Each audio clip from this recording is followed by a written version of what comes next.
Okay, good afternoon, guys. My name is Stylo. I come from the UK company called Crafty Clicks, and we specialize in address validation. So what I'll try to do today is sort of speak for about 20 minutes, open it up for questions, and hopefully we can have a little bit of a discussion going. I think it's a topic, sort of address accuracy and address quality. It's a topic that people don't often think about.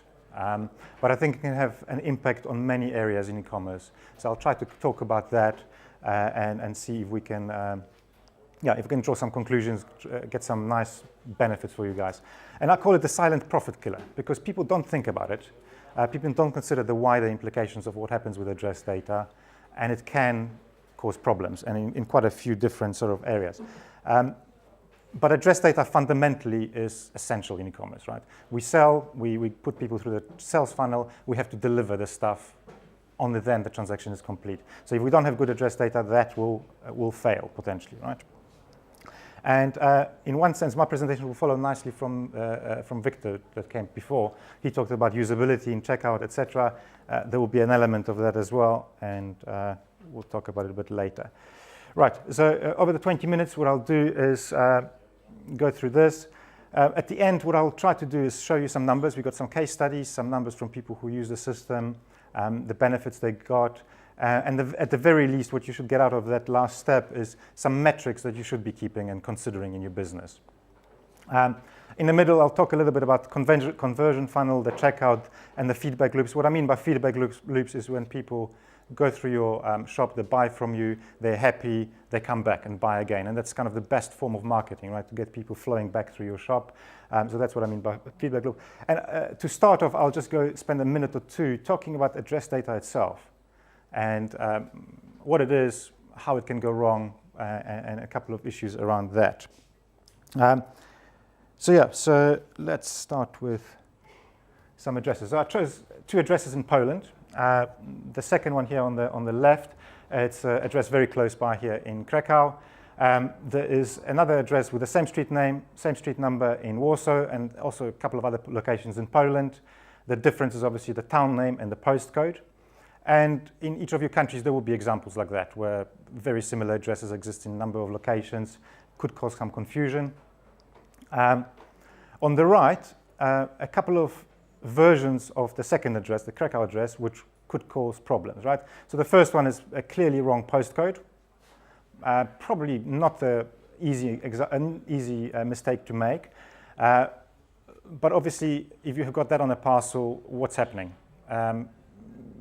Hopefully, your courier will catch it early on and either send it back to you or make a guess. Who knows, right? The second one is a kind of a similar problem in the sense that the postcode is completely wrong, but if you compare it to the good postcode, it's just 2 digits switched around, right? Now, that's a kind of mistake that's probably very easy to make, right? Somebody typing on a mobile device, somebody in a hurry on a checkout, switching 2 digits, I mean, we've all done it, right? That postcode is now 400 kilometers in the wrong direction, right? So if the couriers, and in most countries, couriers or post offices will use the postcodes as the first routing element. That's the key bit of information. If the postcode is good, but in the wrong place, it could be going wrong. Now, the third error is you've got the right postcode, right town, right street, but the wrong street number. Once again, just 2 digits flipped around. Now, that's a bit of a subtle mistake. The chances of actually getting the parcel to the right person are actually probably not bad, because these guys are probably neighbors. They will know of each other, right? If the courier knocks on the wrong door, you might still get to the right place. But there could be a delay. It could still get lost. And what about if there's something? Oh, sorry, I think I've got some sort of automatic forwarding thing. What about if there's some sort of an embarrassing parcel? What if you sell, I don't know, sex toys, right? And they go to the wrong place. Now, the guy opens up, could, let your imagination run a little bit, but essentially, this is not an exhaustive list. Addresses can go wrong. It's easy to make mistakes. And you can imagine that in terms of your fulfillment process, this could be causing quite a sort of bit of issue, right? So let's have a look at the conversion funnel. Victor's been talking about, site design, all of that sort of stuff. For me, conversion funnel starts with marketing. You sort of shout about your product. People come to your website. They put things in a basket, and hopefully they check out. And obviously, the numbers drop as you go along. But what you want to do is you want to prevent people falling out of that funnel at various stages as much as possible. And essentially, above that yellow line, you're burning money. Right? You're spending money. You're spending on hosting, on web design, marketing, all sorts of things that go on into your business.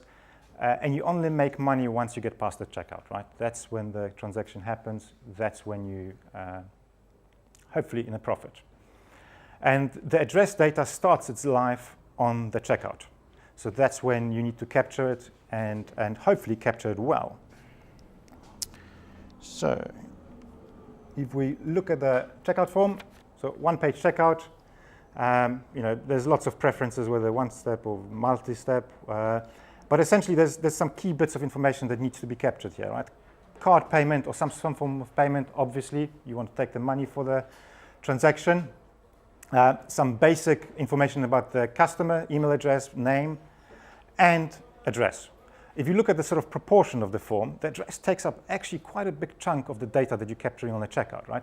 And then there's the other scenario where you might have a different billing and shipping address. So you're capturing two addresses. Very quickly, the addresses might be sort of a 30, 40, maybe more than 50% of the form is the address.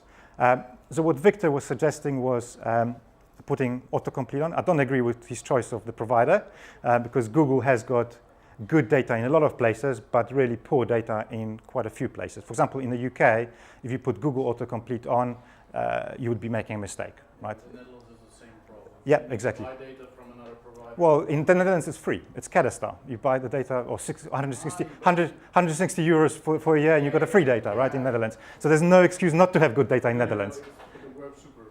Yeah. Not good very well. Yeah. Sorry? In Poland, it is not good. The data isn't good enough. Well, from a post office in Poland, you can get data postcode to street mappings, but house numbers are patchy in Poland. So for example, our company, we buy data from car navigations companies. Okay. So they tend to have much better data than a lot of the even local postal providers, with some exceptions. Like Holland is an exception, UK is an exception, but many other places thing. So yeah, so address is a pain point. It's a friction element on the checkout, right? And basically, if you want to remove friction, you want to make it easier. This started for me. Oh, there you go. So I've got a video of this kind of autocomplete in progress. This is the UK. The postcode, house number in Holland will be the same. Very quick to select. Then the next example is in the USA. So start with a zip code, which could be sort of a big chunk of a city, but a few letters of the street name. You're down to a very near location, and that's it. And then an example in Poland, same example that I use. In Poland, what I did is started with street name and house number, which takes a little bit longer, but still usable.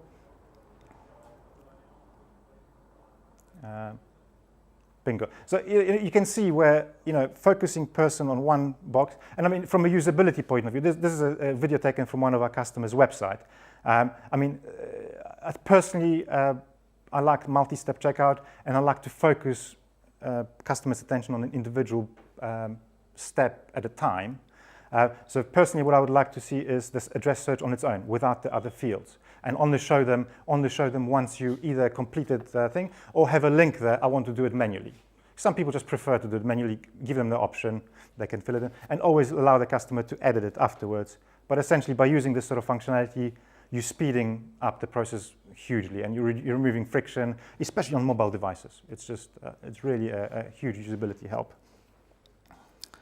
Right. So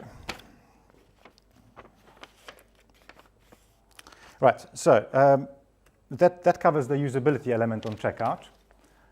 If we go back to our conversion funnel, like I was saying, so you're spending money on top, you're hoping to get right to the bottom. Hopefully you removed some friction in the checkout, but the job is not quite done yet.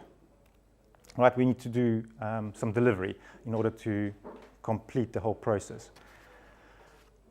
So assuming that we've got all the right details, everything is worked fine, this is what happens. So that's what I'm talking about, the feedback loop. We delight the customer, we deliver on time, they get their stuff, brilliant. Hopefully they keep coming back, hopefully they keep buying from us.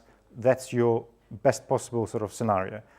And even better, if you really delighted them, they speak about it. And then more people come to your website, and that's the cheapest form of marketing you could probably buy, I guess, right? But obviously, we all know things can go wrong on the other side. Now, I'm not claiming that every single one of these problems will be because of bad addresses. There's lots of other stuff that can go wrong with deliveries. But a high proportion, and I'll give you some numbers in a moment, high proportion of that will be address-related issues, right? And at that point, you've got an unhappy customer because probably it's them that has to now pick up contact with you. The parcel either came back to you, maybe they're phoning. Now you're talking to them on the phone, you're writing emails, you're chasing with couriers. It's time, right? And two potential scenarios there, I guess. Your customer support is absolutely brilliant. You manage to sort out this problem, and you potentially, maybe you make them happy again, maybe just indifferent. But in either case, I think the chances of them coming back are probably a lot smaller than had they been on the left-hand side of the picture, right? And obviously, the worst-case scenario is if you don't manage to sort out the problem or sort it out badly, you get an unhappy customer who probably will talk about this, right? We all know these numbers floating around the internet. Then unhappy customers 10 times more likely to speak about their experience than a happy customer. So, in terms of the amount of feedback you'll get on the right-hand side of the picture, you're probably getting a lot more. So you really want to try get as few people going down that way as you possibly can. Right, and the final point here is that as soon as the delivery goes wrong, as soon as you're moving to the right side of the picture, you're spending money. Right? It doesn't matter if it's a good outcome at the end, you're spending money. You're talking to the customer, you're writing emails, you're chasing couriers, potentially paying for another delivery, maybe having to replace the product. The likelihood that the profit on that sale is gone, and possibly you're spending more than that. Right, so I promised some numbers to wrap it up. So I've got 3 numbers on the slide. The first one is that on average, about 0.5% of all deliveries go wrong. Right. Now that's numbers, we speak to a number of fulfillment companies and shipping companies. Does seem like a lot of people agree with that number. And that doesn't sound like a big number, but if you take into account all the sort of bad results and effects that can be amplified from the number, it's a reasonable number, right? The second one, that's a guess, right? Because we speak to a lot of people, and it's actually incredibly surprising how businesses are actually, A, not really aware of this issue, and 2, they don't actually know how much it costs them. So if you ask the average e-commerce company, how much does it cost you on average to handle a delivery problem, they don't know.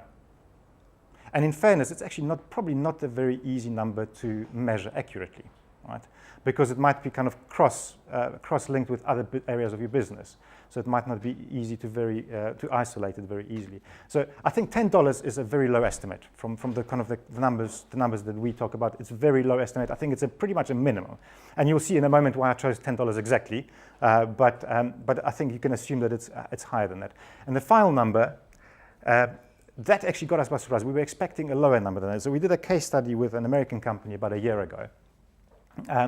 They were one of the rare e-commerce companies that were very good at measuring all the numbers. So they knew that they had problems with deliveries. They knew they were related to address data.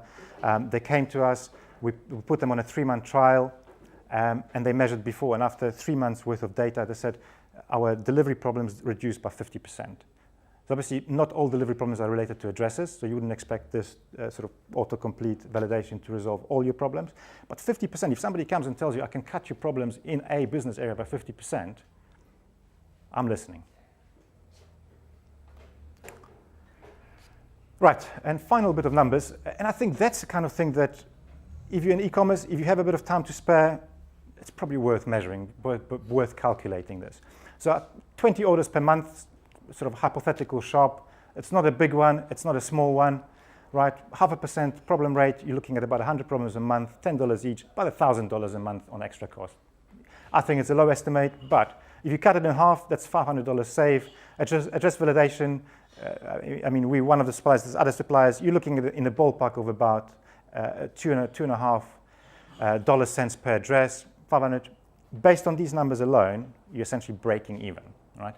So I would say this sort of calculation, this sort of picture, is what you do for your director, for your finance director. You want to try a new tool on the checkout. You need to justify it.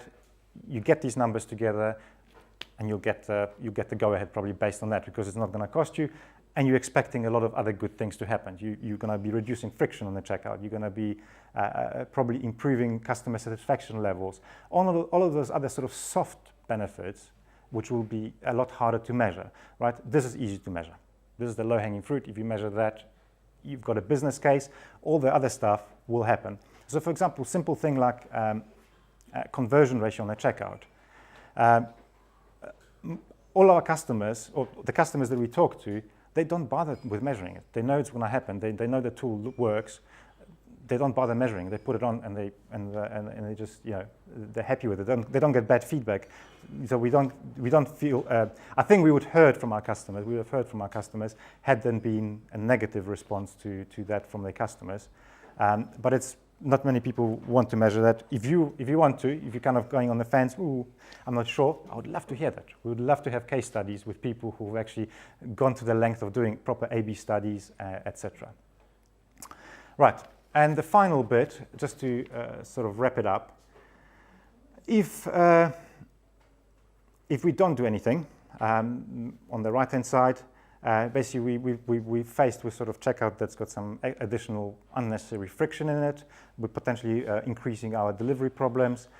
Essentially that means extra cost, lost profit, and this kind of bad feedback loop, right? If we put something in place to address that, then, you know, usability, faster checkout can only be good. Better delivery rates. Basically, both of those mean we get a better customer satisfaction, better customer journey, good feedback loop, good for the business, you know, in terms of profit, in terms of you know, customer satisfaction. So good things. We've got our product wrapped up in 2 extensions for both Magento 1 and Magento 2 on the marketplace. So it's very easy to play with. It's kind of one-click install, have a go on your dev shop. There's a couple of other providers listed there, so there's choice, so you're not locked into a single provider. The only bit of advice is, like we spoke in the beginning, I would be cautious against being tempted into using the sort of the free or nearly free Google tool, unless you're very local geography and you've tested it and you know that it works for your particular country. So yeah, so that's it from me. Right, I'm happy to do demos or anything if you guys are interested. Grab me. But yeah, thank you. Thank you.